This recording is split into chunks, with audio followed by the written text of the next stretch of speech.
வணக்கம் மக்களே. ஸோ இந்த வீடியோவில் வந்து ஒருத்தரை ஜெயிக்க கூடாதுன்றதுக்காக பல விஷயங்கள் வந்து ஒருத்தருக்கு எதிராக வந்து எல்லாமே நடக்குது. ஒரு பக்கம் எல்லாம் பிக் பாஸ்ல இருந்து வெளியிலிருந்து வர கண்டஸ்டன்ஸ் முதற்கொண்டு அவங்க ஜெயிக்க கூடாதுன்ற மாதிரி பல திட்டங்கள் ஒரு பக்கம் பண்ணிட்டு இருக்காங்க. அது எல்லாத்தையும் முறியடிக்கணும்னா மக்களாகிய நீங்க உங்களுக்கு பிடிச்ச சப்போர்ட் அர்ச்சனா கொடுத்து மறக்காம ஓட்டு போட்டுருங்க. நீங்க உங்க ஃப்ரெண்ட்ஸ் உங்க ஃபேமிலி சர்க்கிள்ஸ் எவ்வளவு ஓட்டு போட முடியுமோ அவ்வளவு ஓட்டு போட்டு காப்பாத்துங்க.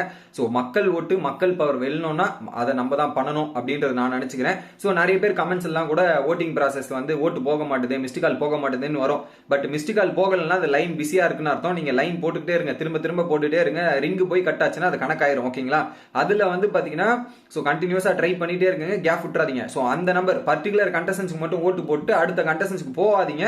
உங்களுக்கு பிடிச்ச கண்டஸ்டன்ஸ் மட்டும் ஓட்டு போடுங்க. ரிங்கு பிஸியா இருக்குன்னு வேற நம்பர் போட்டீங்கன்னா ஓட்டு அவங்களுக்கு போயிடும், இவங்களுக்கு போவாது அப்படின்றத முதல் பாயிண்ட்.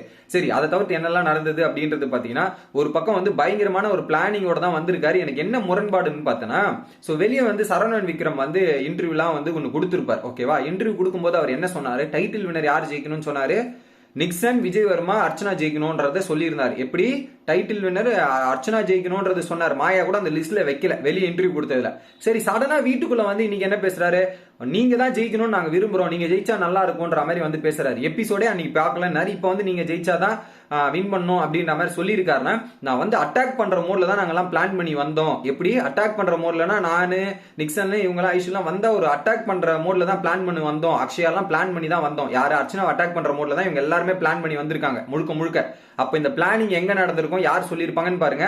அந்த அட்டாக் மோட்ல போறேன்னாங்க, தைரியமா போய் அட்டாக் பண்ண வேண்டியதுதான் நான் கேள்வி கேட்டேன். பட் தைரியமா அட்டாக் போல. பட் இவங்க எல்லாம் சேர்ந்து ஒட்டுமொத்தமா சேர்ந்து அட்டாக் பண்ணாங்கன்னு வச்சுங்களேன், அது அர்ச்சனாக்கு தான் மிகப்பெரிய ஒரு பாசிட்டிவ் அமையும் நான் நினைக்கிறேன். பட் ஒட்டுமொத்த கூட்டணி திட்டமும் அர்ச்சனாக்கு எதிராக பிளான் பண்ணிட்டு இருக்காங்கன்றது கிளியரா தெரியுது. ஓப்பனா சொல்லிட்டாரு.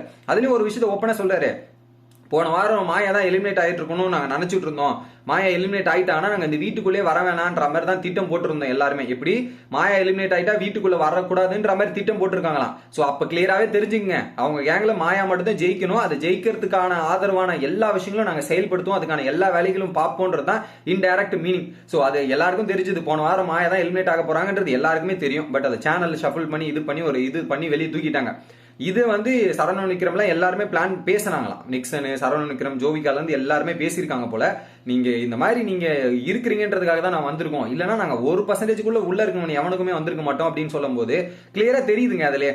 அப்போ வீட்டு மாயா ஜெயிக்கிறதுக்கு நீங்க என்ன வேணாலும் பண்ணுவீங்க, இல்லாத கூட சொல்லுவீங்க, என்ன வேணாலும் பண்ணுவீங்கன்றது கிளியரா தெரியுது. அதான் சொல்றாரு, அர்ச்சனா தான் இப்ப மாயா ஜெயிக்கணும்னா என்ன பண்ணுவோம், அர்ச்சனாவை அட்டாக் பண்ணுவோம், அர்ச்சனாவை அட்டாக் பண்ணுவோம், அர்ச்சனாவை காலி பண்ணுவோம். அதுக்கு தான் நான் உள்ள வந்திருக்கேன். நிறைய பாயிண்ட்ஸ் எல்லாம் இருக்கு. இது மாயா பண்ண தப்பெல்லாம் கேட்க மாட்டாரு, ஆனா அர்ச்சனா பண்ண தப்பு கேட்பாரு, இதெல்லாம் பண்ணுவாரு. அவர் தெளிவா வந்து யார் மூலியமா வந்து இந்த விஷயத்தெல்லாம் பேசுறாருன்றது உங்களுக்கு ஒரு பக்கம் தெரியும். இந்த மாதிரி ஒரு விஷயங்கள்லாம் ஒரு பக்கம் நடந்துட்டு இருக்கு.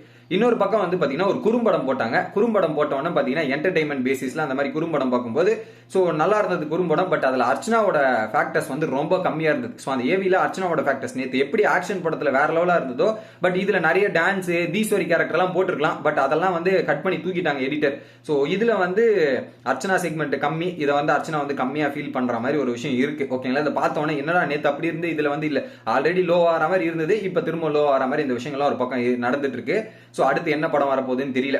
இது ஒரு பக்கம். அதுக்கப்புறம் பாத்தீங்கன்னா வெளியே உட்காந்து மோட்டிவேஷனல் டாக் மாதிரி வெளியே போயிட்டு நான் பட்ட அனுபவங்கள் எப்படிலாம் இருக்கு அப்படின்ற மாதிரி ஆர்ஜே பிரவா அவரோட எக்ஸ்பீரியன்ஸை ஷேர் பண்றாரு. நான் 30 நாள் கழிச்சு நான் வெளியே போய் எனக்கு அவ்வளவு சப்போர்ட், அவ்வளவு விஷயங்கள்லாம் கிடைச்சிருக்கு. நீங்க ஒருவேளை வெளியே போனீங்கன்னா என்ன மாதிரி சப்போர்ட் இருக்கும், என்ன மாதிரி ரெஸ்பான்ஸ் இருக்கும் அப்படின்ற மாதிரி சொல்லி அவரோட என்னென்னலாம் ஃபேஸ் பண்ணாரோ அது எல்லாத்தையுமே சொல்லிட்டு இருக்காரு. இன்னொரு பக்கம் வந்து யாரு டைட்டில் ஆனாலுமே சந்தோஷம் தான் அப்படின்ற மாதிரி அவருடைய கங்கராச்சுலேஷனும் அவருடைய ஆல் த பெஸ்ட்னு சொல்லிட்டு அதை சந்தோஷப்பட்டு வந்து இந்த ஸ்மால் பாஸ் ஏரியால உட்காந்து கார்டன் ஏரியால பயங்கரமா உட்காந்து பேசிட்டு இருக்காங்க. இதெல்லாம் பார்க்கும்போது வீடு கலகலன்னு ஒரு பக்கம் பயங்கர கூட்டமா இருக்கிற மாதிரி ஒரு ஃபீலிங் இருக்கு. பட் இன்னொரு பக்கம் வந்து எப்ப இன்னும் நாளைக்கு 3 பேர் வரப்போறாங்கன்னு நினைக்கிறேன். எனக்கு தெரிஞ்சு நாளைக்கு பாசிபிளா ஒரு 3 பேர் வரதுக்கான சான்ஸ் இருக்கு. நிக்சன், ஜோவிகா மற்றும் ரவீனா தான் எனக்கு தெரிஞ்சு பாசிபிலிட்டியா தோணுது. இவங்க ஒரு வேலை வந்தாங்கன்னா அது அடுத்து திரும்ப சேர்ந்து அடிக்க போறாங்க. நிக்சன் இவங்க எல்லாம் சேர்ந்து அர்ச்சனை அடிக்க போறாங்கன்ற மாதிரி தான் எனக்கு தோணுது. அதெல்லாம் அர்ச்சனை எப்படி எதிர்கொள்ள போறாங்க, என்ன பண்ண போறாங்கன்றது வெயிட் பண்ணி பார்க்கணும். இப்போதைய லைவ் அப்டேட் இதுதான். அடுத்த வீடியோ நான் சந்திக்கிறேன்.